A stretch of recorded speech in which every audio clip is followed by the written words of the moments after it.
Bueno, muy bien. Ahora sí, muy buenas tardes a todos, ya que está el grupo completo. Vamos a hablar sobre resultados.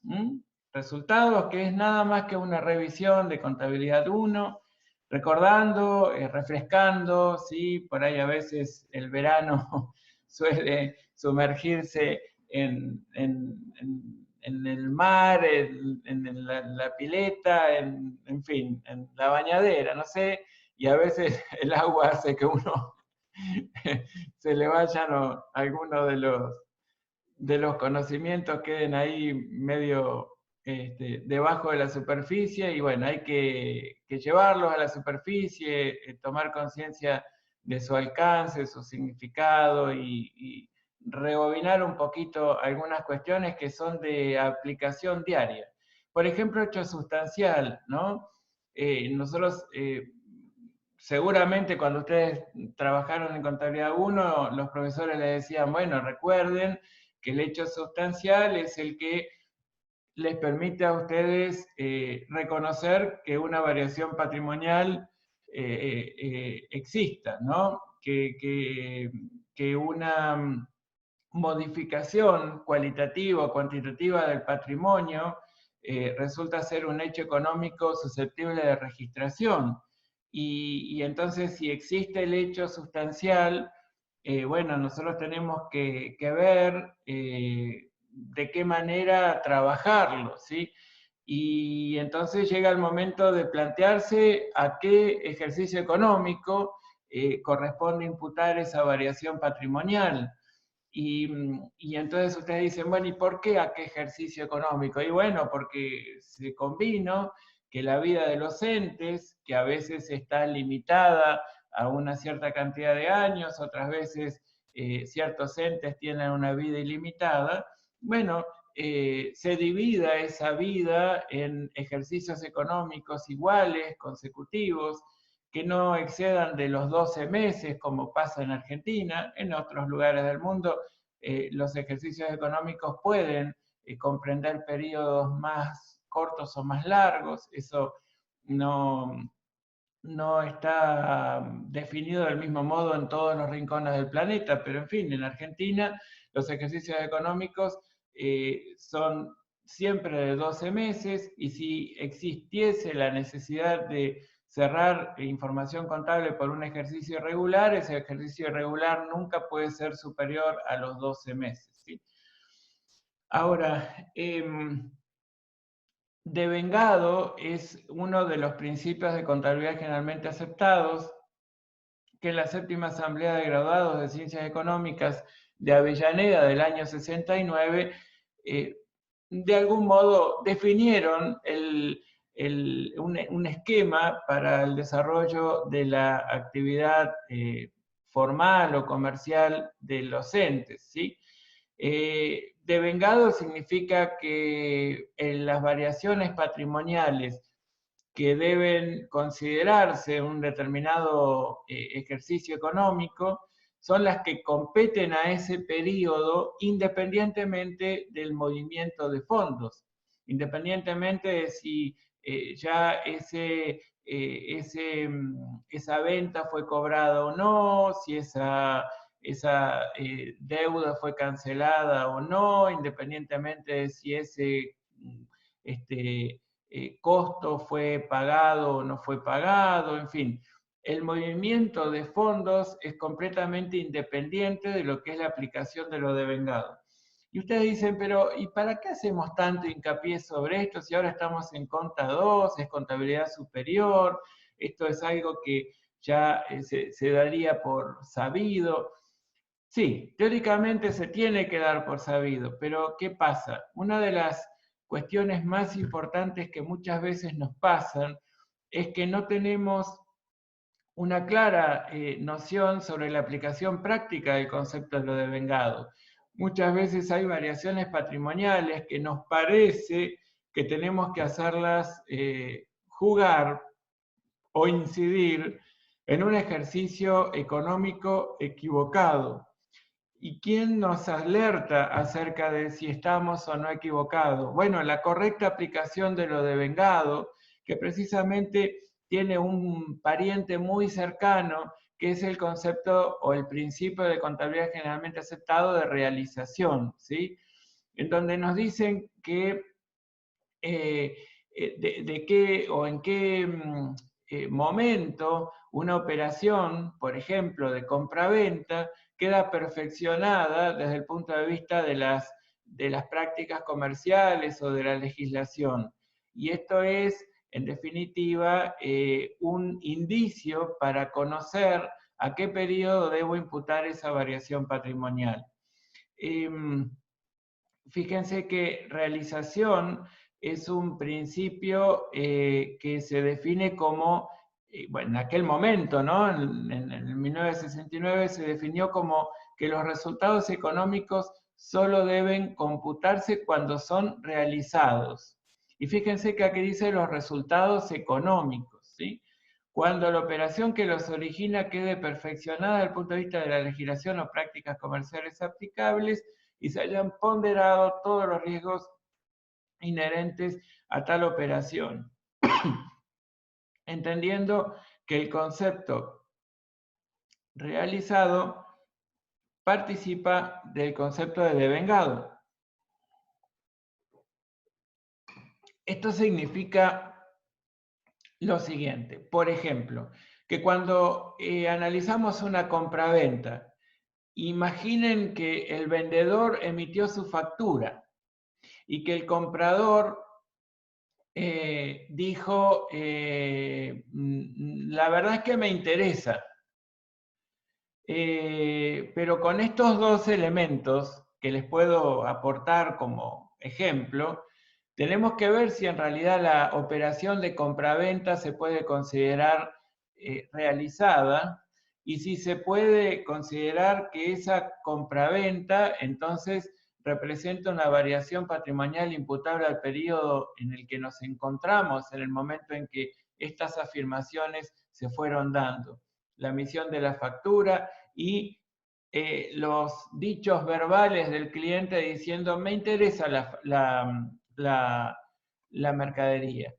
Y no, porque las prácticas comerciales aplicables, la legislación aplicable, nos dice que la compraventa queda perfeccionada cuando se produce la tradición, que esto significa la entrega o la puesta a disposición de las mercaderías en favor del cliente, que por supuesto debió haber manifestado de un modo fehaciente su deseo de adquirirlas, ¿sí?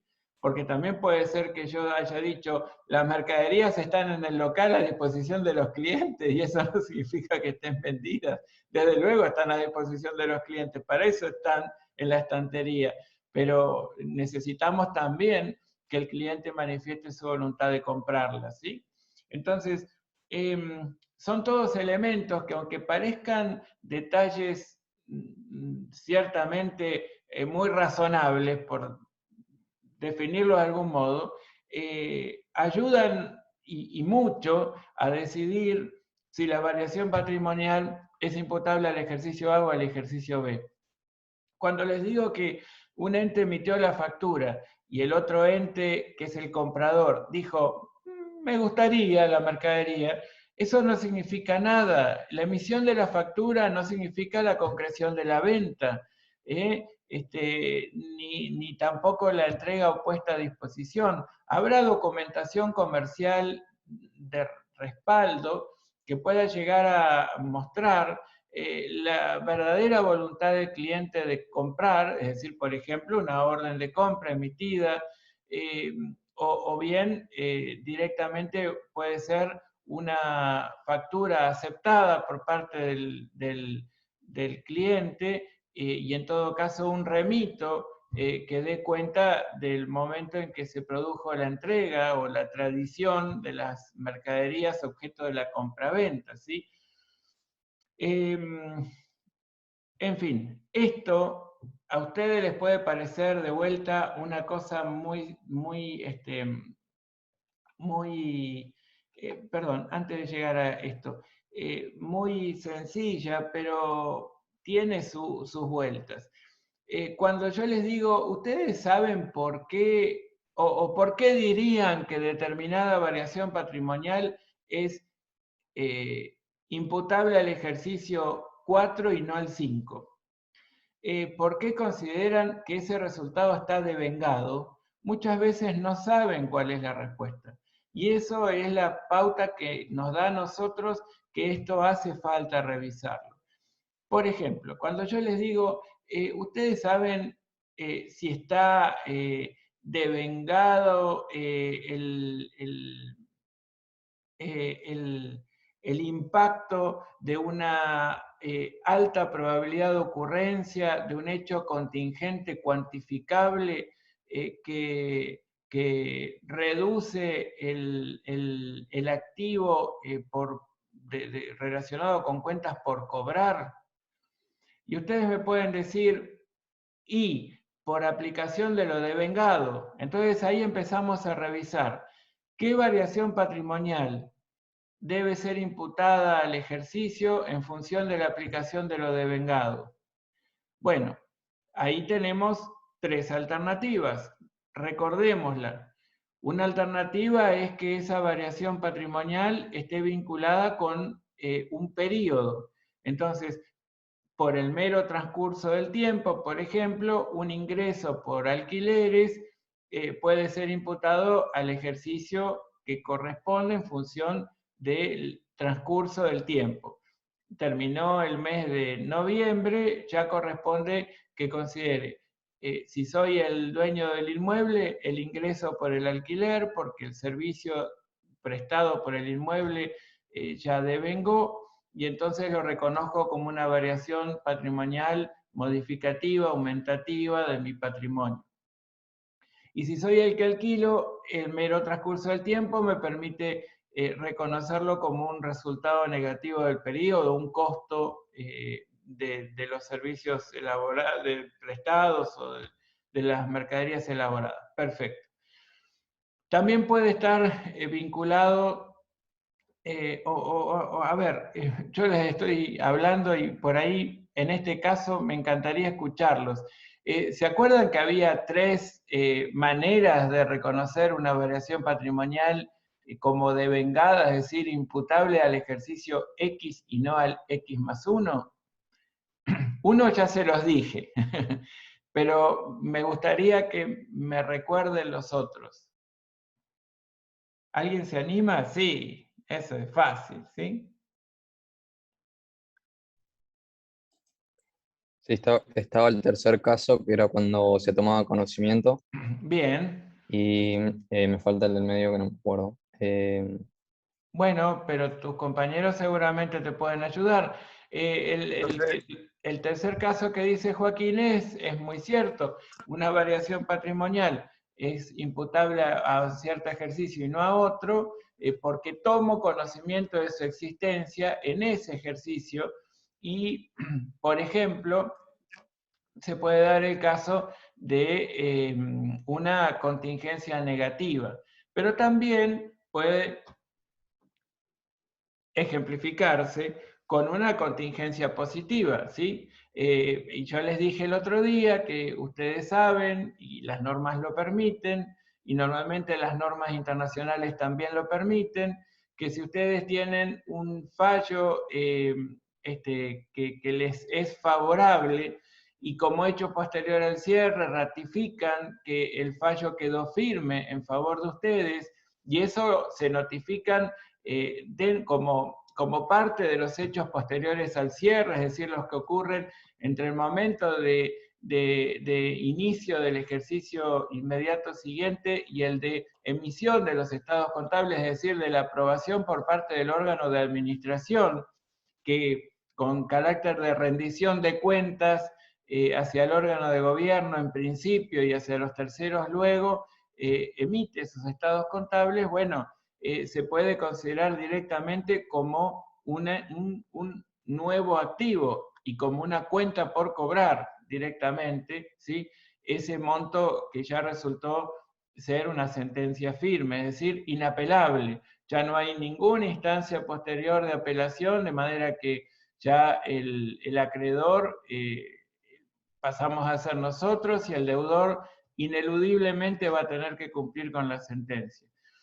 Entonces, este es otro otro caso en el que nos lleva la aplicación de lo devengado, para reconocer una variación imputable a un cierto ejercicio y no a otro. Y había uno más. ¿Puede ser el profe que sea la prestación de servicio se va devengando a medida que se va prestando? Y en realidad, a medida que se va prestando, sí, en función de un cierto grado de avance, puede ser, esto de cualquier modo ha sido recientemente modificado en términos del reconocimiento de ingresos a nivel de normas internacionales, que, bueno, es una cosa que vamos a tener que revisar un poquito en el segundo cuatrimestre cuando durante un par de semanas le dediquemos a las normas internacionales. Bueno, es un poquito más complejo de lo que por ahí podemos llegar a trabajar ahora, pero yo les diría que el grado de avance de un servicio prestado no necesariamente es condición para poder reconocer el ingreso. En términos de normas internacionales, la razón por la que puedo reconocer el ingreso termina siendo otra, que es cuando el cliente puede disponer de algún modo del resultado del cumplimiento de las obligaciones de desempeño de sus, digamos que ustedes tienen comprometidas, ¿sí? Entonces ustedes toman determinadas obligaciones de desempeño. Cuando el cliente puede administrar esos bienes, disponer libremente de esos bienes o de esos servicios, recién ahí están en condiciones de reconocer el ingreso. Esto quiere decir que a medida que van ejecutando el servicio, que van cumpliendo con etapas del servicio, todavía no pueden reconocer el ingreso. ¿Se dan cuenta? En términos internacionales, es así como se reconocen los ingresos en función de la NIF 15, la norma internacional de información financiera número 15. Entonces, es un poco distinto de lo que Juliano nos está comentando y de lo que probablemente venimos aplicando hasta ahora. Nosotros en términos generales en Argentina decimos, bueno, ¿cómo reconocemos el ingreso? Bueno, a medida que avanzamos por grado de avance. Si todo el servicio tiene un valor de 1000 y nosotros avanzamos en un 60%, reconocemos el 60% de 1000 como ingreso imputable al periodo que estamos cerrando. Bueno, pues esto no es necesariamente así en el mundo, ¿sí? En algunas pocas jurisdicciones del planeta termina siendo como lo hacemos ahora, ¿sí? Entonces no sería de cualquier manera el otro caso del que hablábamos, ¿sí? Hasta lo pueden googlear si quieren. Fíjense, a ver, mientras estamos charlando, fíjense a ver cómo era esto de lo devengado. Puede estar vinculado con un ingreso, puede ser reconocida la variación patrimonial cuando la conozca, principalmente en términos de contingencias negativas. Yo estoy tomando conocimiento que voy a despedir a alguien, o digamos, tomando la decisión de despedir a alguien, aunque no la concrete, bueno, lo imputo el impacto de esa decisión en el ejercicio en que estoy tomando la decisión. Estoy iniciando un juicio, me están iniciando un juicio, tomo conocimiento de un riesgo de cobrabilidad, en fin, de una posibilidad de una bonificación sobre ventas, de una devolución sobre ventas, un hecho posterior al cierre me lo ratifica. Bueno, todas estas cuestiones que tienen que ver con lo que Joaquín nos comentaba, nos ayudan a decir, bueno, la variación patrimonial es imputable al ejercicio tal. ¿Encontraron algo de la... ¿Puede ser con un periodo de tiempo, profe? ¿Cómo? Esté relacionada con un periodo de tiempo. Sí, eso yo les había dicho, que esté relacionada con un periodo, entonces se considera devengado en la medida que ese tiempo haya transcurrido, y le había puesto como ejemplo el alquiler. Un ingreso para el dueño del inmueble, un egreso que puede tomar como costo, como gasto, para quien usufructuó los servicios del inmueble durante ese periodo.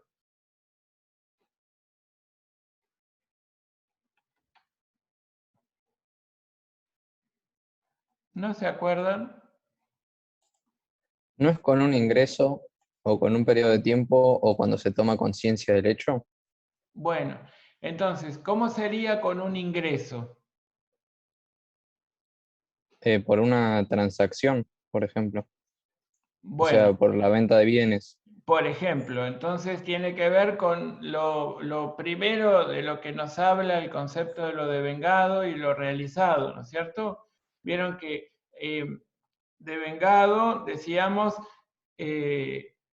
estudiar a qué periodo corresponde imputar la variación patrimonial independientemente del movimiento de fondos. Y luego está lo realizado para ampliar y decir, miren, si desde el punto de vista de la legislación o de las prácticas comerciales aplicables se puede considerar perfeccionado el hecho, bueno, yo ahí tengo que, a ese periodo lo tengo que imputar. Entonces, por ejemplo, un determinado ingreso, yo lo puedo reconocer cuando la compraventa está perfeccionada desde el punto de vista de las prácticas comerciales. ¿Cuáles son ellas? Y la entrega o puesta a disposición. Fantástico. Entonces, ¿se produjo la tradición o no se produjo la tradición? Si se produjo la tradición, reconozco el ingreso. Si no se produjo, no lo puedo reconocer. O, por ejemplo, otra variación patrimonial relacionada con el ingreso pueden ser el impacto de las devoluciones sobre ventas o de las bonificaciones sobre ventas. Yo tengo que ver la bonificación, en realidad la bonificación, qué impacto va a tener sobre el ejercicio en el que la bonificación se tornó exigible o sobre el ejercicio en el que reconocí una porción del ingreso total correspondiente al acuerdo comercial. Y allí voy a entender que lo voy a tener que imputar al periodo en el que reconocí el ingreso. Entonces ahí es, digamos, ese es otro ejemplo de una variación patrimonial que se considera devengada en función de un cierto ingreso reconocido. Lo primero fue que la venta se perfeccionó en ese ejercicio, por lo tanto el ingreso lo reconozco como imputable a ese periodo. Y luego, si esto está vinculado con el ingreso, por ejemplo, una devolución, una bonificación sobre ventas, lo voy a tener que vincular con ese periodo en el que reconocí el ingreso. Entonces, puede estar vinculado con un ingreso, puede estar vinculado con un periodo, o puedo reconocer la variación patrimonial en el periodo en que tomo conocimiento de su existencia, más que nada relacionado con contingencias negativas, pero también con contingencias positivas que importan el nacimiento definitivo de un activo, ¿sí? Y la posibilidad ineludible de un tercero de disponer de parte de sus recursos para satisfacer nuestra pretensión futura, ¿sí? Entonces, esas son pautas que me llevan a mí a reconocer a una variación patrimonial como imputable a uno u otro ejercicio, es decir, aplicarlo devengado y como parte de este concepto lo realizado. Pero también las normas, y en particular el marco conceptual, en el marco de las normas contables profesionales argentinas NONIF RT16, nos define lo que son los ingresos, las ganancias, los gastos, las pérdidas, y en fin. Los ingresos dice que son aumentos del patrimonio neto, pero originados en la producción o venta de bienes o prestación de servicios, en realidad relacionado con actividades que constituyen la esencia o la razón de ser principal del ente, ¿no? Entonces, un ingreso va a tener que tener una estrecha vinculación con el ejercicio, el cumplimiento del objeto principal, y provenir de la venta, de compraventa de bienes o prestación de servicios. En cambio, la ganancia también significa un aumento del patrimonio neto, es decir, aquí también hay una variación patrimonial, modificativa, aumentativa del patrimonio neto, pero relacionado con actividades secundarias, accesorias, o bien hechos del entorno que afectan positivamente al ente, ¿sí? Aclarándonos la norma que las ganancias no tienen gastos, pero pueden tener impuestos que las graven. En cambio, los ingresos tienen gastos. Y aquí es donde por ahí yo siempre soy muy crítico de la terminología de estas normas. ¿Qué significa que los ingresos tienen gastos? Y es como que yo, para poder gozar de una variación patrimonial modificativa, aumentativa, vinculado con la actividad principal del ente, voy a tener que incurrir en erogaciones, no desde el punto de vista del manejo de fondos, ¿sí? Sino con tomar o incurrir en erogaciones que me permitan obtener esos ingresos. Entonces, por ejemplo, yo para obtener un ingreso por venta voy a tener que comprar esas mercaderías para luego poder venderlas, ¿sí? Independientemente de cuándo compro y pago y cuándo cobro en función de lo vendido, la variación patrimonial es imputable a cierto a cierto ejercicio en el que la práctica comercial o la legislación me dice que la operación de compraventa quedó perfeccionada, ¿sí? Y en ese sentido dice que los ingresos tienen gastos, como que el gasto en realidad debería ser una condición ineludible para poder obtener un ingreso, ¿sí? Como que si yo tengo que prestar un servicio, muy probablemente voy a tener que incurrir en erogaciones estrechamente vinculadas con la posibilidad de obtener en el futuro esos ingresos relacionados con la actividad principal. Las ganancias, como se trata de operaciones secundarias o operaciones accesorias o en hechos que afecten positivamente al ente, no necesariamente relacionados con la actividad principal en realidad, bueno, no es posible vincularlos como en términos de necesariedad, ¿sí? Tener o haber incurrido en alguna erogación. Y aquí es donde empiezan a aparecer dos cuestiones más, ¿no? Como que los gastos implican disminuciones del patrimonio neto relacionadas con ingresos y las pérdidas, disminuciones que también están disminuyendo, reduciendo la cuantía del patrimonio neto, pero originada en operaciones secundarias o accesorias o hechos del entorno, ¿sí? Y aquí dicen, las pérdidas no están acompañadas por ingresos, pero pueden reducir obligaciones impositivas. Entonces, la redacción no está muy clara, ¿sí?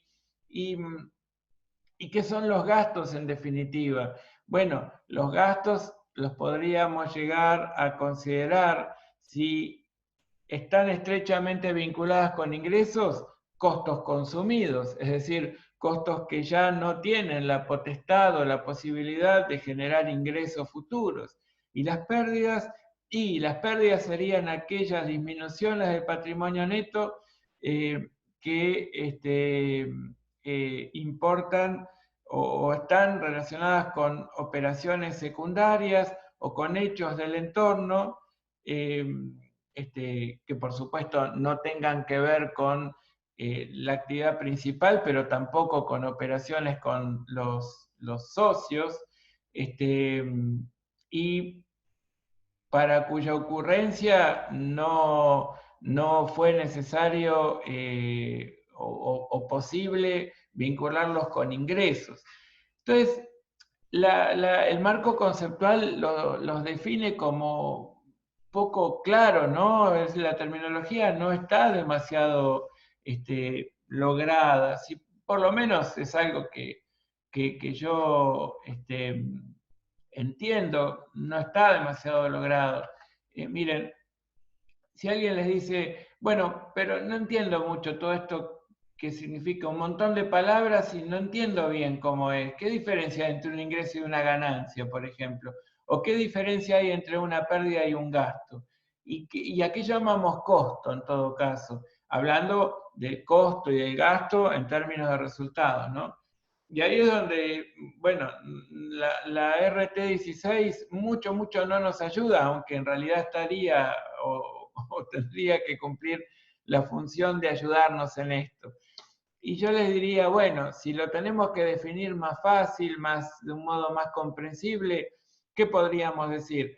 Y que el ingreso representa una variación patrimonial modificativa, aumentativa, del patrimonio, relacionado con la actividad principal, ¿sí?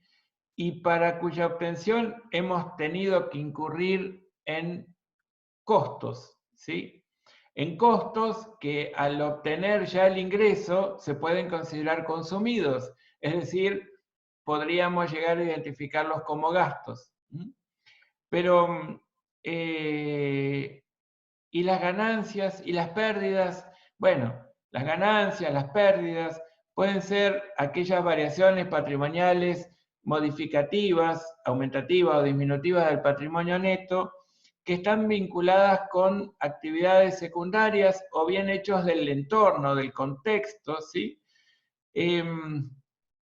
Y que no necesariamente para su obtención hizo falta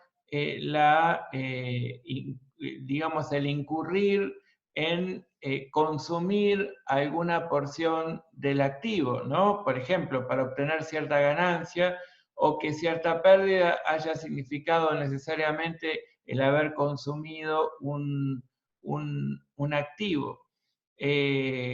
Por una decisión de gestión de la entidad. Un ejemplo de una ganancia puede ser una renta de un título público. Y ustedes dicen, ay, pero eso es algo buscado. Y sí, por supuesto que es buscado, pero ¿a eso se dedica la entidad? Y no, la verdad que no. ¿Qué hace la entidad? Y es constructora. Ah, bueno, entonces quiere decir que con un anticipo que le hizo un cliente para una obra, el excedente de ese anticipo, que de momento no lo tiene que aplicar a comprar materiales o pagar mano de obra, hace una inversión transitoria, obtiene una renta, tal vez especula con la posibilidad de obtener un resultado por tenencia positivo por variación en el precio específico, y bueno, y luego se retira de la inversión. Fantástico, entonces quiere decir que ahí tenemos una expectativa de obtener ingresos por la prestación del servicio de construcción. Eso hace a la actividad principal de la entidad. Y esta otra ganancia de la que hablamos, la renta del título público, la renta de un plazo fijo, eso tiene cariz de ganancia. ¿Y por qué? Y porque no tiene que ver con la actividad principal, es la aplicación de excedentes de fondos con el ánimo de obtener una utilidad adicional al que produce el desarrollo de la actividad principal y a una mejor administración de los recursos, ¿sí? Del total de los recursos. Fantástico. Y otro ejemplo de ganancia, y puede ser cuando el producto de una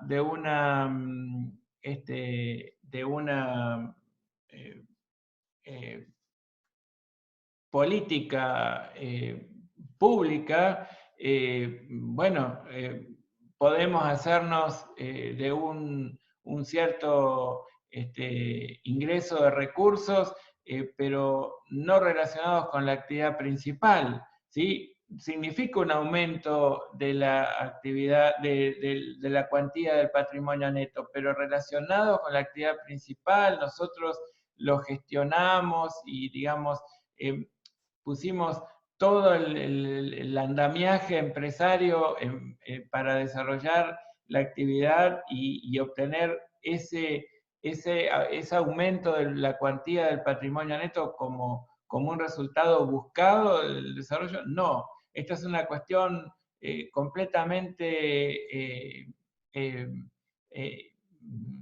podríamos decir, no buscada, ¿sí? Y por ejemplo, un subsidio que repentinamente a una actividad económica se la quiere desde el Estado promover, y en consecuencia, tenemos un ingreso, pero que no lo vamos a considerar como tal desde el punto de vista contable. Tenemos un ingreso de dinero, pero ¿qué representa? ¿Un ingreso o es una ganancia? Y no, si bien está relacionado con la actividad principal, porque justamente se obtiene por el desarrollo de una actividad, por ejemplo, no sé, la cría de ganado ovino, o la actividad forestal, o la actividad de pesca artesanal, o la actividad de, no sé, carpintería en determinados lugares, pero representa una ganancia porque representa el cobro de un incentivo producto de una política pública. Y los gastos, y yo les decía, los costos consumidos. ¿Por qué? Porque están relacionados con la actividad principal y son los que nos han permitido obtener ingresos. Porque nosotros para obtener esos ingresos necesitamos incurrir en costos que al consumirlos se transforman en gastos. ¿De acuerdo? Y las pérdidas, las pérdidas también representan disminuciones del patrimonio neto, pero no relacionadas con la actividad principal o resultantes de una circunstancia ajena al ente. Por ejemplo, podemos resolver como una pérdida el resultado de un siniestro. Y por supuesto, si nosotros tenemos un circuito de reparto de mercaderías, puede ocurrirnos que choquemos. Entonces ustedes dicen, pero de algún modo está relacionado con la actividad principal. Sí, pero no es lo que nosotros pensamos hacer para obtener ingresos. En términos generales, esas son circunstancias, digamos, fortuitas que representan una disminución cuantitativa del patrimonio, pero de ningún modo buscada, ¿sí? Y entonces, lo catalogo, lo clasifico, lo imputo como una pérdida. Laura levantó la mano. Profe, en caso de que nosotros, por ejemplo, tengamos una inversión en dólares y la cotización al cierre es menor, ¿eso también sería como una pérdida? Si perdemos por esa inversión. Claro, los resultados por tenencia, positivos o negativos, son ganancias o pérdidas respectivamente. Y ustedes dicen, pero está relacionado con la actividad principal. Y en realidad yo tengo mercaderías y de algún modo especulo por la condición de tener un precio cotizado en un mercado activo, un mercado transparente y demás. Yo de algún modo puedo considerar que ese es uno de los objetivos de gestión. Fantástico. Ahora, ¿a qué se dedica la entidad? ¿A comprar mercaderías y esperar a que el precio suba para hacer qué? Y en realidad para vender. Bueno, entonces, si la actividad es la compraventa, el ingreso va a ser como una resultante de perfeccionar operaciones de compra-venta. Y si las mercaderías objeto de la compraventa se modifica su precio específico, a esa modificación lo voy a considerar una ganancia o una pérdida por tenencia, pero no un ingreso o un costo-gasto, porque representan aumentos o disminuciones cuantitativas del patrimonio producto de hechos del entorno, del contexto, ¿sí? No como resultado de la propia gestión relacionada con la actividad principal. Entonces ustedes dicen, y el resultado bruto sobre ventas de bienes con mercado activo tiende a 0. Y sí, porque si bien yo me dedico a comprar y vender ese tipo de bienes, y eso es lo que me va a permitir cada vez que celebro una venta, reconocer un ingreso por ventas, cuando remido las mercaderías y me doy cuenta que el costo fue igual al valor de venta y en consecuencia mi ganancia provino de la evolución en el precio específico, más no de haber celebrado la compra-venta, yo no digo que ese ingreso no sea tal. El ingreso lo reconozco como ingreso, pero la diferencia entre el costo y el valor corriente del costo de lo vendido lo reconozco como una ganancia, ¿sí? Que sería lo que se explica el por qué el resultado bruto sobre ventas es 0 y el por qué entiendo como resultado final del ejercicio que hubo una ganancia equivalente al resultado por tenencia. ¿Me comprenden? No sé si quedó claro. Eso es algo que ahora que ya trabajamos modelos, lo vamos viendo. Yo no digo que eso sea el ingreso. No, no, no. Eso es lo que explica el crecimiento del costo, y el crecimiento del costo lo reconozco como un resultado por tenencia positivo. ¿Y por qué? Porque un crecimiento de un costo, ¿cómo uno va a considerar un resultado positivo? Bueno, porque a través del costo reflejo lo que pasó con el precio específico del bien que acabo de vender. Y yo lo vendí al precio, al precio cotizado que tenía las mercaderías al momento de la venta. Entonces yo gané, no, por la venta no, gané por la tenencia. Pero esa ganancia la considero ganancia y no ingreso. El ingreso es el que se genera por la operación de compra-venta concertada con el cliente. Cuando yo lo entrego o pongo a disposición y celebré el contrato de compra-venta, reconozco el ingreso por la venta, es decir, el precio de salida del bien. ¿Y por qué el precio de costo es igual al precio de salida? Porque tiene precio cotizado, no representa un esfuerzo su venta y en consecuencia la medida contable del costo con el que vinculo la obtención del ingreso como causante de la obtención del ingreso es idéntica. Y bueno, el crecimiento respecto de su valor de libros está explicado como un resultado por tenencia. Y a ese resultado por tenencia lo considero una ganancia, no un ingreso.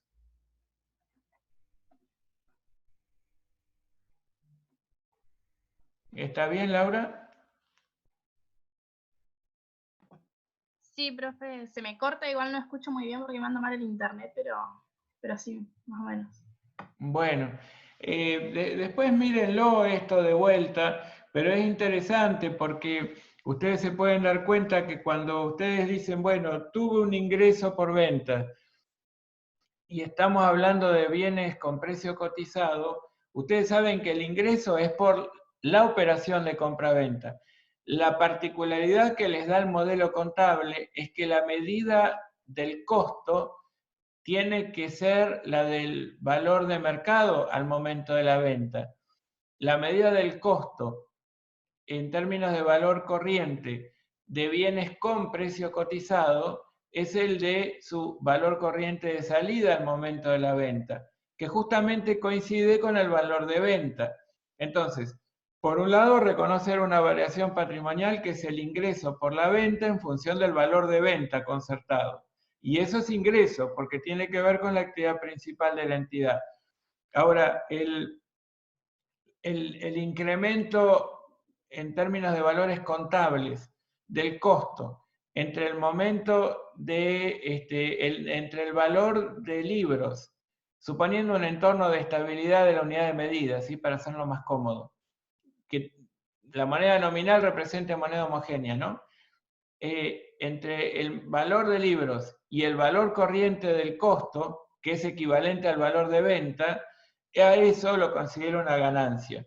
¿Y por qué? Porque proviene de un hecho del contexto, del entorno, del mercado, sobre el cual la entidad no influyó, pero sin embargo se benefició por ello, y representa claramente un incremento cuantitativo del patrimonio neto. Entonces, eso fíjense que es algo que ahora que entendemos modelos lo podemos ver bastante mejor. Pero ahora yo creo que ustedes están en condiciones de redefinir ingresos, ganancias, pérdidas, gastos, costos, en función de conocer mejor modelos y poder ayudar a que las definiciones sean como un poco más claritas que las que nos aporta el RT16. Bueno, estos son detalles que nos trae la norma. Me interesa por ahí reparar, que durante un par de minutos leamos un poquito esto que dice la norma, qué condiciones deben darse para que exista ganancia. Dice que sea el resultante de ingresos representados por un incremento del patrimonio neto, excluidas las variaciones experimentadas por el capital nominal y otras formas de capital y ganancias no distribuidas, es decir, que no resulten de variaciones relacionadas con operaciones con los propietarios, ¿sí? O con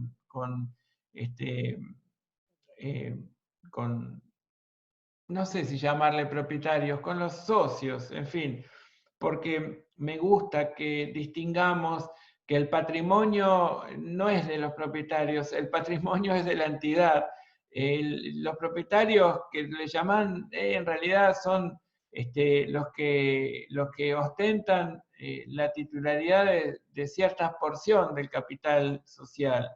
Pero en fin, no me gusta esta idea como de pertenencia, ¿no? Me parece que el ente tiene todos los atributos de persona y no tiene propietarios. El ente en realidad tiene eventualmente socios, nada más. Los incrementos del patrimonio neto tienen que ser irrevocables, es decir, no se puede considerar que existe una ganancia que el día de mañana se pueda revertir, es decir, una variación modificativa aumentativa que el día de mañana pueda disminuir. El incremento tiene que ser susceptible de asignarse un periodo, debe ser determinado objetivamente, es decir, que haya evidencias verificables y cuantificado con una unidad de medida que sea homogénea, de manera que los valores estén expresados en términos de igual poder adquisitivo. Esto porque el modelo contable adopta el concepto de unidad de medida, moneda homogénea, ¿sí? Y termina afirmando algo que se los dejé aquí en negrita, que dice: las transacciones no son el único hecho sustancial que genera ganancias. Claro que sí, es verdad que no generan ganancias solamente las transacciones, también pueden ser hechos del entorno. Si no, el RECPAM, el resultado por tenencia, de ninguna manera sería considerable devengado, ¿sí? O imputables a cierto periodo. Aquí medianamente está un poco esquematizado lo que les acabo de decir.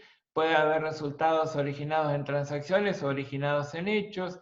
Los originados en transacciones pueden ser positivos o negativos. Los positivos son los que llamamos ingresos, vinculados con la actividad principal. Los negativos también vinculados con la actividad principal, pero costos o gastos. Y los originados en hechos, positivos o negativos, ganancias o pérdidas, no vinculados exactamente con la actividad principal.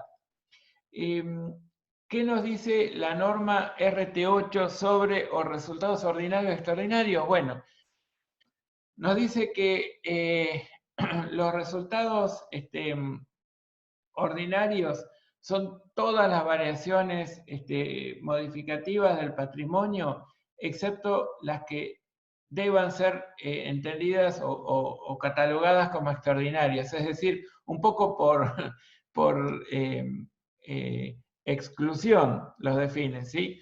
todos los resultados que no se pueden considerar extraordinarios son ordinarios. Y los extraordinarios son los atípicos, excepcionales, que ocurrieron durante un ejercicio cuyo suceso es infrecuente en el pasado y su comportamiento futuro es esperado sea también infrecuente, pero fíjense lo que está allí subrayado. Esto es lo esencial para la norma, que esté generado por factores ajenos a las decisiones propias del ente. Por ejemplo, que se expropie un activo u ocurra un siniestro. Entonces ustedes dicen, a ver, ¿qué es atípico, excepcional, que yo no venda una inversión permanente? Y sí, para eso es permanente, y yo compré las acciones de la empresa fulanita porque a mí me interesa lograr una integración vertical de mi empresa. Bueno, y el día que venda la inversión fulanita, esa decisión representa el resultado que esa decisión puede arrojar, representa un resultado extraordinario. De ninguna manera, porque es un resultado que aunque sea muy atípico, excepcional, que ocurra cada 38 años, después de todo, es un resultado producto de una decisión de gestión de la entidad. En cambio, los resultados extraordinarios son todos aquellos atípicos, excepcionales y demás, pero generados por factores externos, que nada pudo haber incidido en ellos la decisión de la entidad. Por ejemplo, cuando se expropia un activo, cuando ocurre un siniestro. Los resultados extraordinarios, y con esto termino, los resultados extraordinarios no se pueden reconocer como tales en el ámbito de las normas internacionales, ¿sí? Hay muy pocos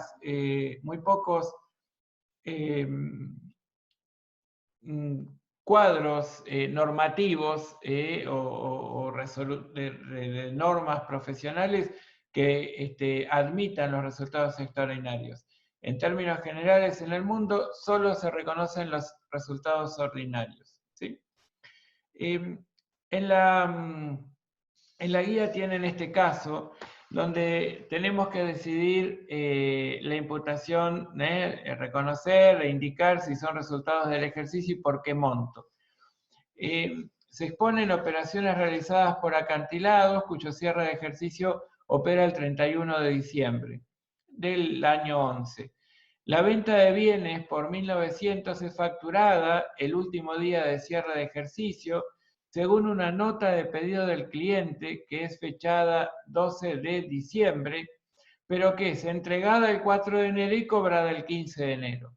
Entonces yo les pregunto, al 31 de diciembre, ¿reconocemos el ingreso por la venta que está facturada y que proviene de una nota del cliente, una nota de pedido del cliente anterior, pero entregada el 4 de enero y cobrada el 15 de enero? Acá tiene que haber un ping-pong, por favor, ¿sí? No, No, porque no se dio la tradición. Claro, tal cual. No es un ingreso porque las mercaderías justamente fueron entregadas el 4 de enero. Se vendieron bienes por 4.000 a 30 días, facturada el 30 de diciembre y entregada en esa fecha y cobrada el 30 de enero. El precio de venta de contado era de 3.600. ¿Qué harían ustedes? Dejen activado, por favor, el micrófono. Sí, ahí sí. Ahí sí, ¿qué Se entrega reconoces? reconoces el ingreso. Reconocemos Dice, se un entrega ingreso el por 30 del venta. 12. ¿Por cuánto? Por 3.600. Bien, ¿y por qué por 3.600? Porque es un Porque- precio. Ah, No, dale. nosotros no serían intereses. Claro, porque el ingreso se reconoce en términos de contado, ¿cierto? Todo lo que difiere del valor de contado, ya sea de ingresos o de gastos, tiene que ver con otra función que es la financiera, pero en realidad todas las variaciones patrimoniales que se imputan como ingresos, costos o gastos deben ser consideradas en términos de contado. Venta al contado de 5.000, entregada y cobrada al cliente el 30 de diciembre y facturada el 4 de enero. ¿Qué pasa con esta?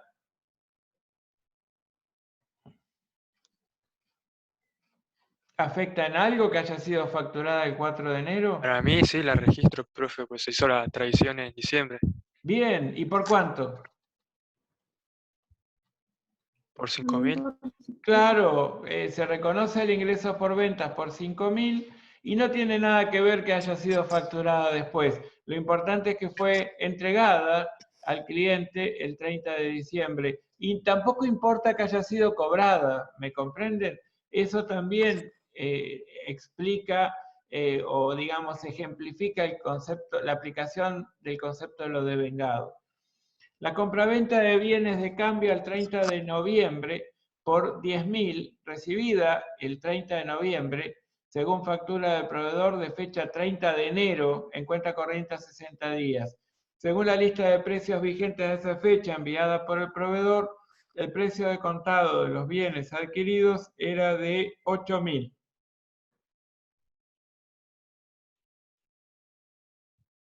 Sí, el 30 de noviembre por 8.000.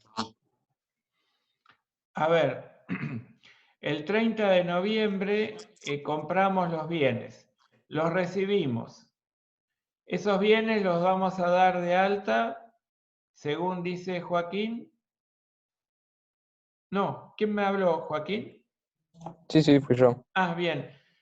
Joaquín dijo que habría que darlos de alta el 30 de noviembre y por 8.000, porque los 2.000 corresponden a componentes financieros. ¿Tenemos alguna variación patrimonial más imputable al ejercicio que estamos cerrando? Los componentes financieros, Claro, ¿cuántos devengaron? Un mes nomás. son ¿Cuánto sería? de 1.000. 1.000. Bien, entonces tomamos a los bienes por 8.000 y el devengamiento de 1.000 de componentes financieros. El 30 de diciembre se recibe y es abonada la factura de la empresa dedicada al mantenimiento y limpieza de oficinas por un total de 150 pesos, condición de pago contado para el periodo noviembre-diciembre y enero-febrero.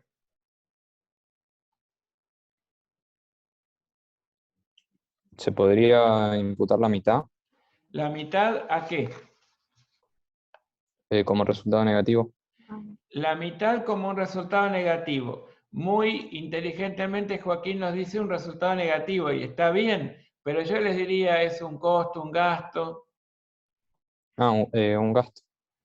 Bueno, un gasto de 75 pesos imputable al ejercicio. ¿Y los otros 75 qué serían? Pagados por adelantado. Claro, un gasto pagado por adelantado, exactamente, también por 75. Después, el 2 de febrero, se recibe del Departamento de Ventas el informe sobre las comisiones reales abonadas a los vendedores por el mes de diciembre, por un monto de 10.000 pesos. La estimación efectuada por contaduría el 31 de diciembre ascendía a 8.500 y ya había sido contabilizado el pasivo con cargo de resultados del año 11 por 8.500. Entonces, a esa fecha no habían concluido las tareas de confección de los estados contables del 31 de diciembre. En consecuencia, ¿qué harían ustedes?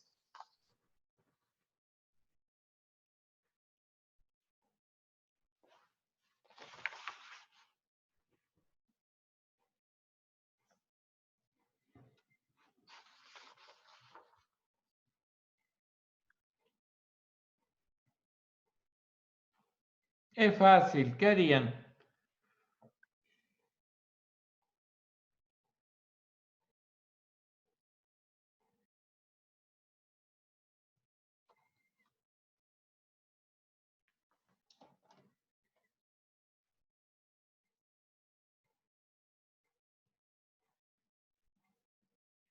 Nahuel M.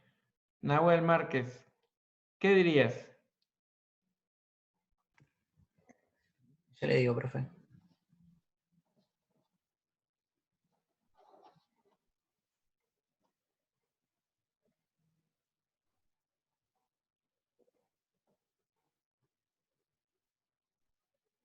O sea, nosotros los registramos por 10.000, pero No, el contador nos dice que es por...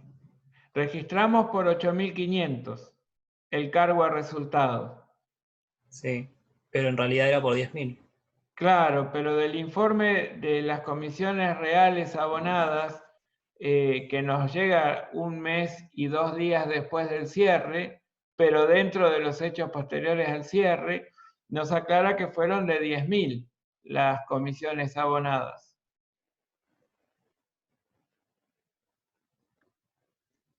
Y entonces ya fue reconocido, ¿o no? ¿Y cuánto fue reconocido? 8.500 y faltarían el resto. Claro, ¿faltarían cuánto?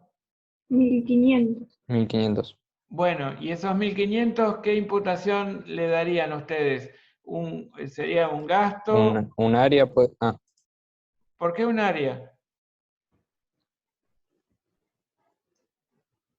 Porque nos faltó reconocer el resultado negativo del ejercicio anterior, que es una ¿Por comisión, qué el así que ejercicio sería un anterior, gasto. Joaquín? Si nosotros todavía no habíamos terminado las tareas de confección de los estados contables el 31 de diciembre, dice el enunciado. Está bien. Nosotros ¿Se no reconocería como terminamos. un gasto, profe? Sí, es un gasto. ¿Y por cuánto? Por 1.500, ¿no? Incrementamos el gasto por comisiones de ventas en 1.500, porque por 8.500 ya fueron registrados, ¿sí? Las comisiones. Está bien. Y este hecho posterior al cierre nos ayuda a mejorar esa determinación de gastos por comisiones, ¿sí? Bueno, y al 30 de noviembre se contrata un seguro contra incendio del edificio de la sociedad que cubre el periodo 1 de diciembre al 30 de noviembre, es decir, es una póliza anual. Y el premio total, que ascendía a la suma de 12.000, fue abonado el 3 de enero, pero bueno, eso es un detalle que mucho no nos importa.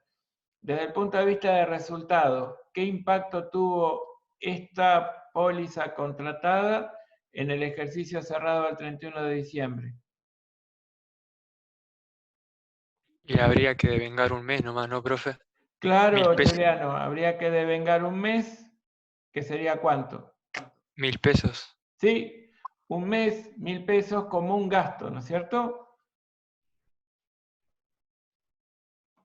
Y como un ¿Y el compromiso, como un seguro a pagar, perdón. ¿El resto sería pagado por adelantado, profe? Pero ¿cuándo lo pagamos?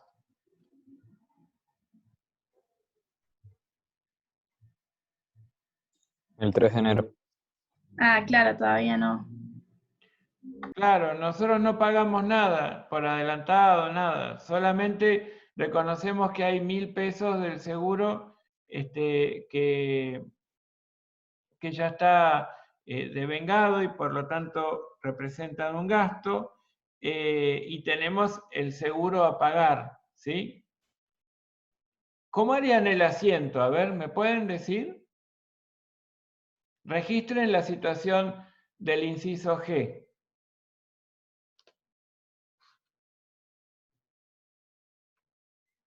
¿Sería seguros perdidos a seguros a pagar por 1.000?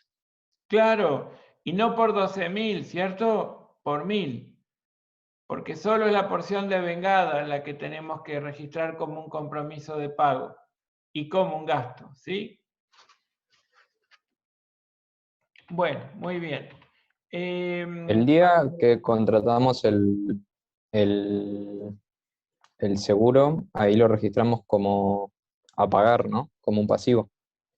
Claro, si ustedes en enero pagan los 12.000, claramente a partir de ahí tienen 11.000 pagados por adelantado, como nos proponía Laura hoy, pero no lo habían pagado, entonces no lo pueden apuntar como pagados por adelantado. ¿Mm? Y después, a No, ver, pero en el momento que lo contrato, digo yo, no, antes de devengar, no registramos nada. Y conforme las normas contables tal como están, no. Conforme a las Claro. normas internacionales, y es muy probable que yo por celebrar el contrato tenga que considerar que tengo activos y pasivos. Está Pero bien. esa es una cuestión que no quiero confundirlos ahora con la mezcla de la visión local e internacional. Este práctico 2 lo lleva a reconocer qué son resultados ordinarios, extraordinarios o áreas, ¿sí? Es decir, ajuste de resultados de ejercicios anteriores. El resultado de la venta de una inversión permanente, significativa, es claramente ordinario, como les dije hoy, como un ejemplo. Por más que sea esporádico, por más, bueno, producto de una decisión de la entidad, vender la inversión permanente. Así que es ordinario. La venta de un subproducto de la actividad principal también, los gastos de planta inactiva también. Una planta no está utilizada al 100% de la capacidad instalada simplemente porque la entidad lo decidió, ¿sí? Pero la capacidad instalada está. Entonces, la inactividad es una variación patrimonial modificativa, disminutiva, y representa un resultado ordinario. El efecto del cambio de método de asignación de salidas de webs a PEPs sobre la existencia inicial de productos terminados. Este es un ejemplo que habíamos visto y que representaba sí un ajuste de resultados de ejercicios anteriores. ¿Por qué? Porque variar la existencia inicial por el cambio de métodos para hacer consistente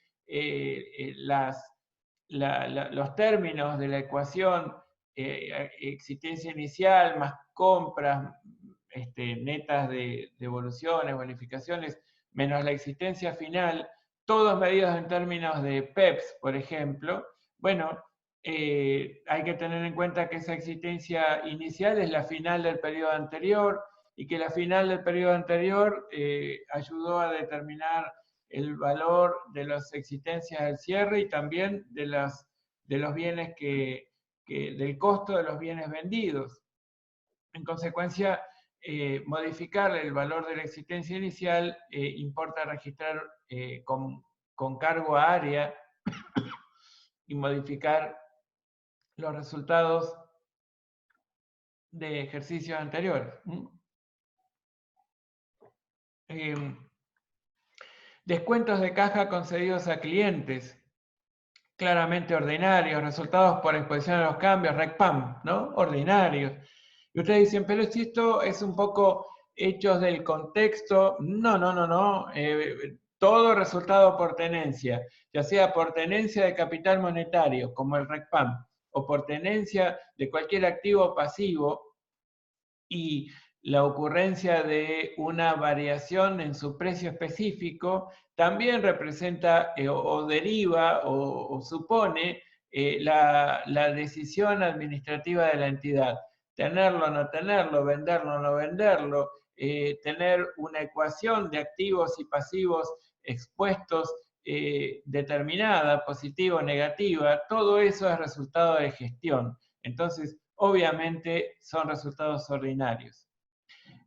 Las diferencias de cambio generadas por deuda comercial mantenida por la sociedad con el principal proveedor del exterior, claramente ordinario. Corrección de un error significativo en la determinación del impuesto a las ganancias del ejercicio anterior. El único hecho por el cual ustedes, la única característica por la cual ustedes pueden imputar esta variación patrimonial disminutiva a área es la característica de significatividad del error, y saber que correspondía al ejercicio anterior, ¿no? Obviamente. Diferencias no significativas entre los incobrables por saldos provenientes de ejercicio anterior respecto a los montos previsionados oportunamente. Bueno, es un resultado imputable al periodo y por supuesto de carácter ordinario, lo mismo que el resultado por la venta de bienes de uso, que no es que ustedes están comprando y vendiendo bienes de uso todo el tiempo, pero es natural que una vez terminada la vida útil lo vendan, porque, bueno, ustedes fueron depreciándolo y la idea es que los repongan el día de mañana. Por supuesto, atendiendo a los cambios tecnológicos y a las variaciones que pueda haber tenido su proceso productivo o el tipo, o perfil o características de los productos elaborados o vendidos, en fin. Pero la verdad es que es un resultado ordinario. Un quebranto significativo por un siniestro que destruyó la mayor parte de la planta industrial. Bueno, eso sí es extraordinario, de acuerdo a las definiciones del RT16, porque proviene de un hecho del entorno y por supuesto nada tuvo que ver la toma de decisiones empresarias, y el resultado por tenencia, que ya les puse varias veces como ejemplo, que es un resultado ordinario. En este caso, ustedes tienen que clasificar hechos posteriores al cierre, indicar en qué casos correspondería el registro o mención en nota a los estados contables de la firma al 31 de diciembre del año 11. A ver, Joaquín, levantó la mano. Avanti. ¿Puede tener que ver el ordinario y extraordinario con la capacidad de previsionar o de prevenir algo? O sea, por ejemplo, vos podés esperarte que haya un cambio en el poder adquisitivo de la moneda, Claro. entonces eso sería ordinario, o sea, no está fuera no es inesperado. Y por ahí el extraordinario es como que es imprevisible. No, en realidad la única situación extraordinaria que pueda llegar uno a respaldar la imputación a resultado extraordinario es la existencia de una catástrofe que pudo haber afectado a nuestros clientes en cuenta corriente. Entonces, por ejemplo, nuestros principales clientes estaban o residen en un lugar en el que se dio una explosión nuclear. Bueno, desaparecieron nuestros deudores y naturalmente producto de una desgracia y producto de un hecho completamente ajeno a ellos, y entonces si nosotros comerciábamos con ellos y teníamos cuentas por cobrar y de repente se tornaron incobrables, podríamos decir que se trata de una actividad parecida o asemejable a lo que sería un siniestro que nos haya ocurrido a nosotros. Sí, nos ocurrió un siniestro en términos de algún modo indirectos, ¿sí? Pero por supuesto un resultado extraordinario. Este es como buscándole la vuelta, ¿no? Sí, sí, extremo, extremo. Pero no estamos pudiendo catalogar de extraordinario que alguna porción de las cuentas por cobrar que pensábamos cobrar, de repente no lo podamos cobrar. Es un incobrable imputable al ejercicio en el que tomamos conocimiento que se tornó incobrable la cuenta por cobrar, pero de ninguna manera extraordinario, excepto que una cuestión como la que les acabo de relatar sea la causa de esa incobrabilidad, ¿sí? Pero personas que no honran sus deudas, a lo largo y ancho del mundo hay muchas, y si bien es cierto que no dependen de la decisión de la entidad, uno cuando financia una compraventa, que tiene que ver seguramente con la actividad del ente, uno pondera los riesgos de la operación y los asume. Entonces, el que producto del asumir los riesgos y después ocurrir la incobrabilidad, lo torna como un hecho que no provino necesariamente del siniestro, fue una decisión nuestra, ¿sí? Y tenemos que asumir las consecuencias en términos de resultados ordinarios. ¿Mm? Está bien, gracias. No, al contrario. Les decía que acá son hechos posteriores al cierre, entonces cerramos ejercicio el 31 de diciembre y ¿qué vemos? El 5 de enero se despide un empleado de contaduría, un empleado que trabajaba en contaduría desde el año 95, que el monto total de la indemnización a pagar asciende a 15.000. ¿Ustedes qué harían?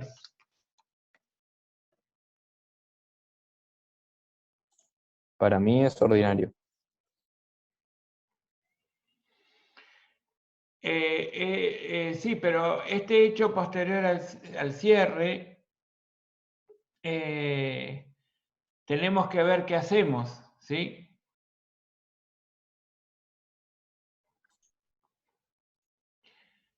Correspondería a un registro.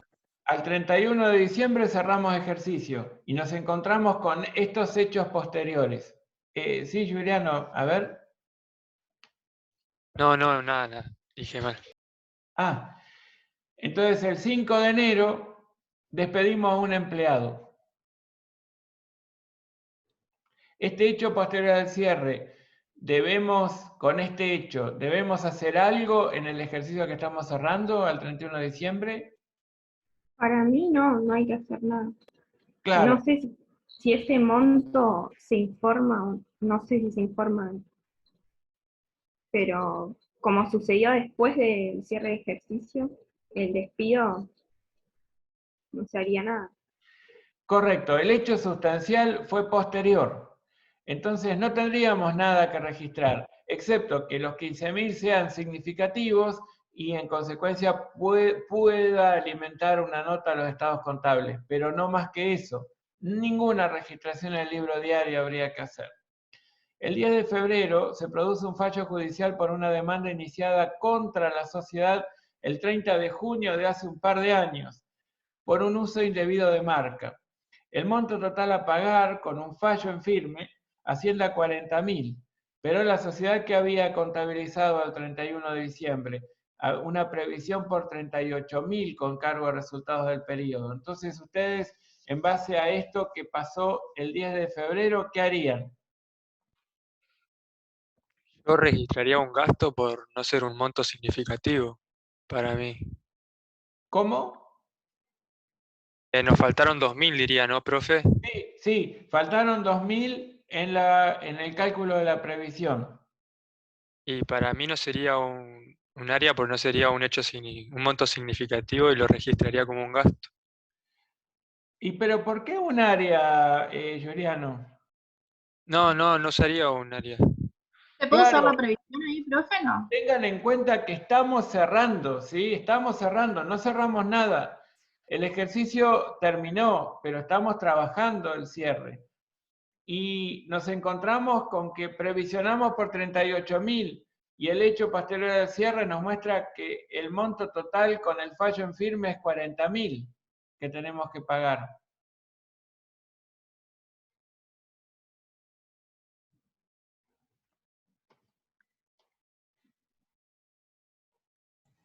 Entonces, ¿qué ¿Se tendría tendríamos? que, se tendría que corregir, profe, la previsión? Sí, Enzo, tendríamos que corregir la previsión. ¿Por cuánto? Por los 2.000 que Por faltan. 2.000. Entonces, corregimos la previsión por 2.000 con cargo a resultados. Claro. ¿Y qué debitamos?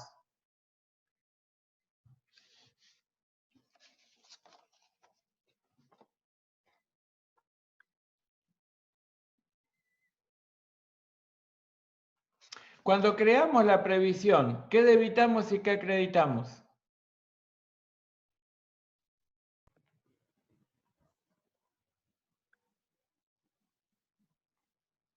Una cuenta de resultado negativo. Una cuenta de resultado negativo debitamos. Sí. ¿Qué nombre le pondrías? No sé, juicios negativos, juicios pendientes. Bueno, o pérdidas por juicio, o juicios perdidos, o algo por el estilo. Bueno, listo. ¿Por cuánto? Por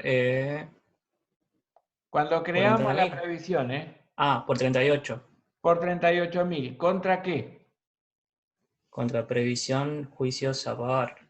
No, previsión para juicios por 38. Bueno, previsión para juicio por 38.000. Y ahora, en función de este hecho posterior al cierre, ¿qué otra registración harían?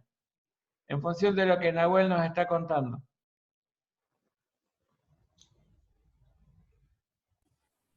¿Qué Y debitarían? sería la misma, profe. Sí, bueno, entonces, ¿qué debitamos? Juicios negativos a previsión para juicios por 2000. Bueno, está. Digamos, siempre debitemos la misma cuenta, ¿cierto? Tanto por los 38 como por los 2000. Pero este Sí. hecho posterior al cierre solo nos sirve para mejorar esa estimación.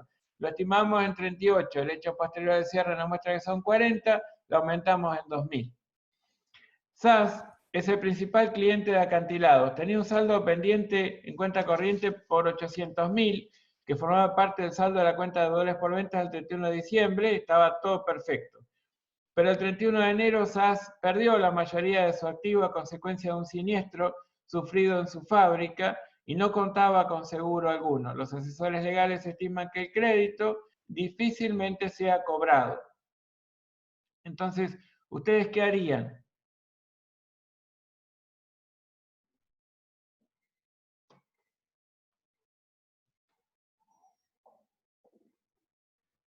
Profe, sería como el primero que ocurre después del cierre del ejercicio,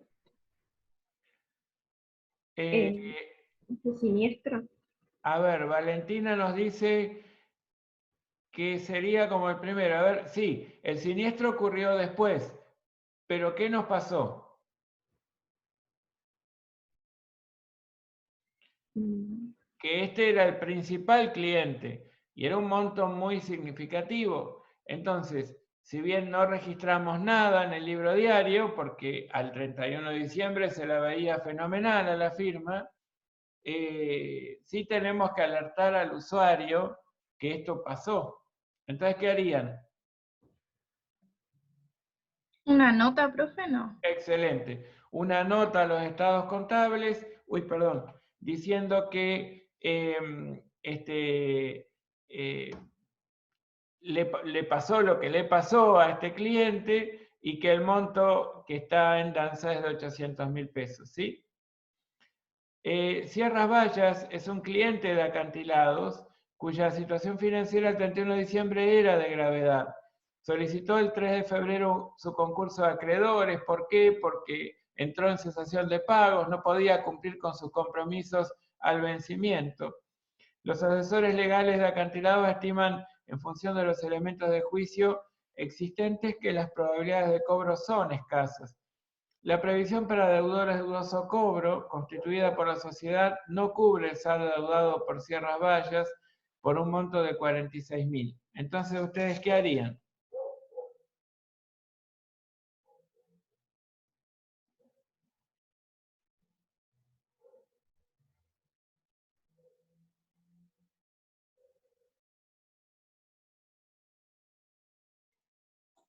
¿No se puede aumentar la previsión? A ver, el 3 de febrero solicitó el concurso. Eso no quiere decir que no pueda pagar nada más. Pero ¿qué dicen los asesores legales? Y que las probabilidades de cobro son escasas. Es decir, desaparecer el activo no tiene mucho sentido. Tengo que reconocer que existe. Ahora, dice, la previsión para deudor de dudoso cobro constituida por la sociedad no cubre el saldo deudado por Sierras Vallas al 31 de diciembre por un total de 46.000. No lo cubre. No tiene este saldo. Entonces, ¿qué tendrían que hacer? No, pero podría ser que después pague una parte y la otra no. O sea, quizás la previsión alcanza. Pero la previsión tendríamos que por lo menos que tenga el saldo de 46.000, ¿o no? Sí, esa era mi primera idea. Bueno, entonces, ¿qué debitamos y qué acreditamos? Eh, Deudores de dudoso cobro a no, ¿Sí? previsión deudores, sí, deudores de dudoso cobro a previsión de deudores de dudoso cobro. ¿Por cuánto? Y por la diferencia que no sé por cuánto lo constituimos la primera vez. Y en realidad, conforme al enunciado, podríamos ver que, bueno, no cubre esta situación de Sierras Vallas. Entonces tendríamos que incrementarla por 46.000 directamente. ¿no? Profe, ¿no se podría crear una nueva previsión? Porque no dice que esa previsión para deudores de dudoso cobro sea para Sierra Valla, no es que Perfecto. cada previsión es para un hecho. Claro, Laura, lo que decía Joaquín era básicamente eso, pero yo lo único que hice fue decirle, ojo, que tendríamos que hacerlo por 46.000, con lo cual estamos haciendo lo que comenta Laura. Creamos la previsión por 46.000 para cubrir la situación de Sierras Vallas.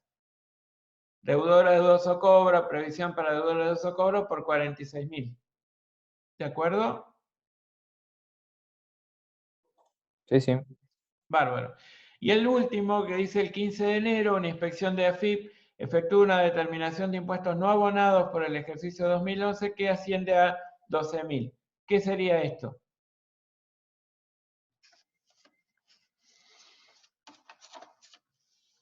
Se trata de un impuesto imputable al ejercicio que está cerrando.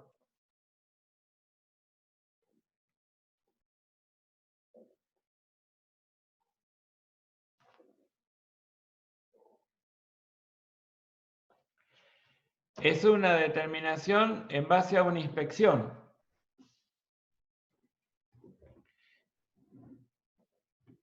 ¿Y en qué periodo no fueron abonados los impuestos? En el periodo que estamos cerrando.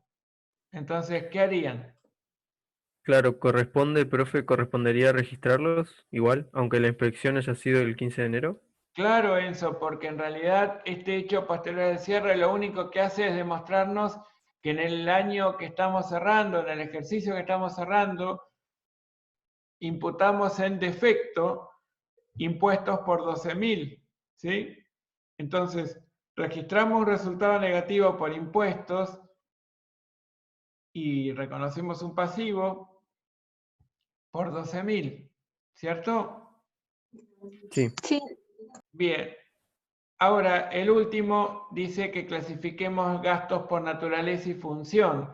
En la Ley General de Sociedades, en el artículo 64, pide que los gastos sean clasificados por función y por naturaleza. Por función en la columna y por naturaleza en la fila, ¿no? Por función en la columna y por naturaleza en la fila. Fíjense que la función es la columna, gastos de administración, comercialización, de financiación y otros gastos, y en la fila que estamos mostrando. A ver, la naturaleza del gasto, muy bien. ¿De acuerdo?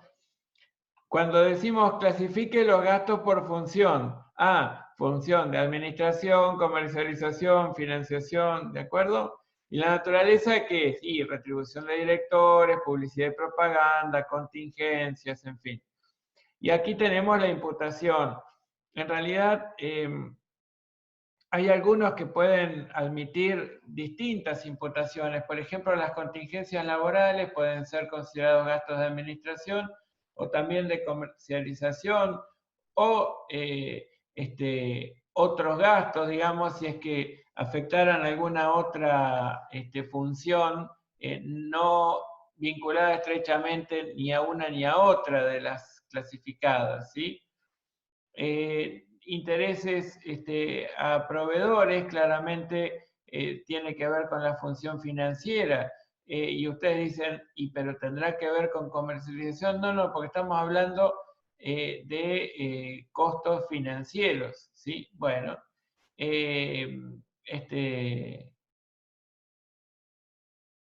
por ejemplo, impuestos, tasas y contribuciones. Puede haber impuestos que tengan que ver con la función de administración, con la función de comercialización, con la función financiera o eventualmente con alguna otra función que también pueda clasificar, ¿sí?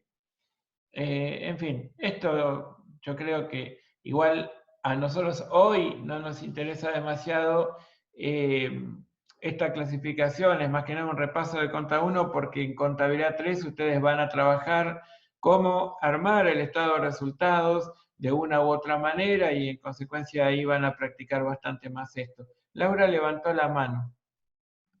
Ay, profe, yo no sé si lo explicó porque se me corta bastante el internet, pero la diferencia de cambios generados por activos, ¿qué sería?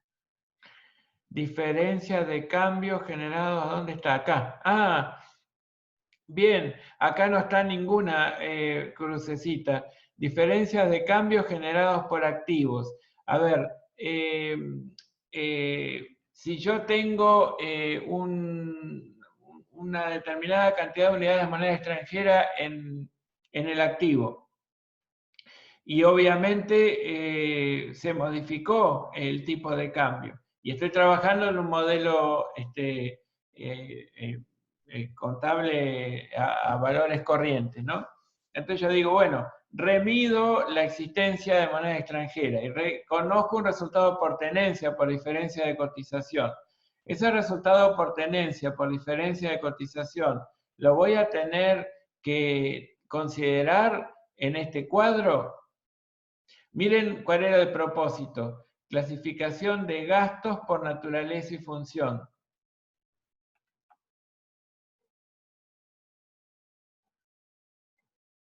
Hay una sola respuesta posible. No es un gasto. Claro, tal como nos dice Joaquín, no es un gasto. Este es una pérdida o una ganancia, puede ser cualquiera de ellas, pero no un gasto. Y acá lo único que estamos haciendo es clasificando gastos por naturaleza o función. Entonces, como este es un resultado por tenencia, no tiene nada que hacer en este cuadro. ¿De acuerdo, Laura? Gracias, profe, sí. Al contrario. Bueno, bueno, y este es un poco el final nomás, que tiene que ver con los ajustes de resultados de ejercicios anteriores. Recordarles que solo vamos a reconocer ajustes de resultados de ejercicios anteriores cuando debemos corregir errores correspondientes a resultados de ejercicios a mediciones de ejercicios anteriores y aplicación de una norma contable con efecto retroactivo, ¿sí? Pero esta corrección del saldo inicial de resultados no asignados tiene un impacto importante, ya lo vimos, ¿sí? Y cuando trabajamos patrimonio neto, y bueno, y ahí nos dimos cuenta que más allá de buscar la justicia en términos de variaciones patrimoniales imputables a uno u otro periodo, también teníamos que advertir que hay un conjunto de consecuencias legales, societarias, económicas y demás que tenemos que considerar a la hora de registrar un área. Entonces, la RT17 nos aclara a qué cuestiones no van a poder ser computadas como áreas. Bueno, por ejemplo, cuando se cambian estimaciones contables como consecuencia de la obtención de nuevos elementos de juicio que no estaban disponibles al momento de emisión de los estados contables correspondientes a esos ejercicios, o cuando cambian las condiciones preexistentes o se den situaciones que claramente son diferentes de las acontecidas. Por ejemplo, nosotros sabíamos que Juan nos iba a pagar, pero no calculábamos que Juan iba a tener un siniestro en su empresa y en consecuencia generarse dificultades para que le podamos cobrar en tiempo y forma a él. Y esta situación no debe generar un área, por más que a Juan hayamos decidido venderle a crédito en el ejercicio anterior, ¿sí? Es una causa imputable al ejercicio en curso, nunca generar un área, porque no existía esa condición desfavorable en cuanto a la expectativa de cobro en tiempo y forma, con respecto a la cuenta a cobrarle a Juan. Y siempre analizando un análisis diligente, ¿no? Un análisis que haya considerado todos los elementos de juicio necesarios y disponibles a la fecha de cierre del ejercicio anterior. Entonces, ante nuevas circunstancias que impactan modificando lo que habíamos estimado, bueno, no van a generar área aunque tengan que ver con una operación del ejercicio anterior. Bueno, esto era un poco el PowerPoint que en su momento armé y era la mayor parte de las cosas que les quería decir hoy. Ayer con Bruno vieron el caso 8, repasaron un poquito rápido el caso 10, que por supuesto ustedes lo pueden resolver, de patrimonio neto.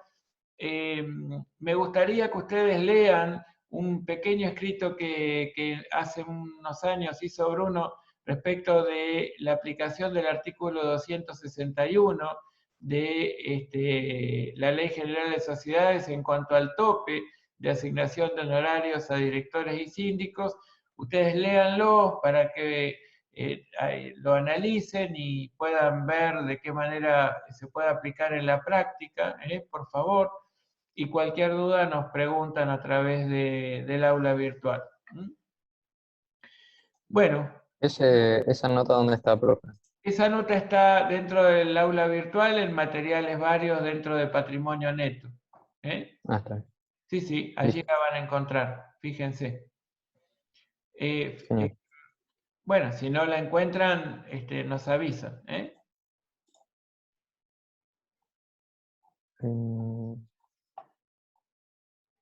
¿Quieren que las busque? No, ahí la estoy buscando. Ah, bueno. Porque aquí yo estoy accediendo al aula y ahora les comparto si quieren.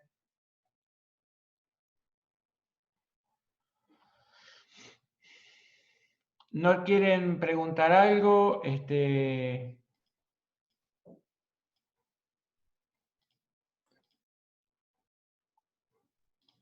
Miren, aquí les comparto Unidad Didáctica 3, Participación de los Propietarios, Guía 2021. Está la guía de Patrimonio Neto, la guía, el PowerPoint de Patrimonio Neto Resultados, y está el artículo Asignación de Honorarios, artículo 261, Ley General de Sociedades. ¿Sí? También tienen un video que hace un tiempito, un par de años, hice en ocasión de una consulta de unos estudiantes, que fue un video un poco así rapidito hecho, para resolver una duda puntual, pero que por ahí les puede resultar útil. Entonces ahí está dentro del aula virtual. ¿De acuerdo? Bien, sí. Bueno, muy bien. Si no tienen ninguna pregunta o consulta, dejaríamos acá.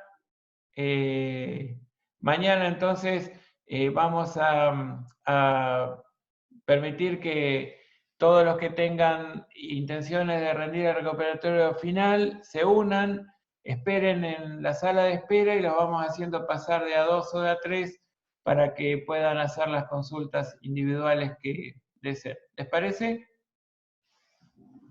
Sí. Bueno, muy bien. Será hasta mañana entonces. Gracias. Mañana. Gracias, profe. Hasta mañana. Vamos, profe. Chao, Hasta luego. profe. Adiós, adiós.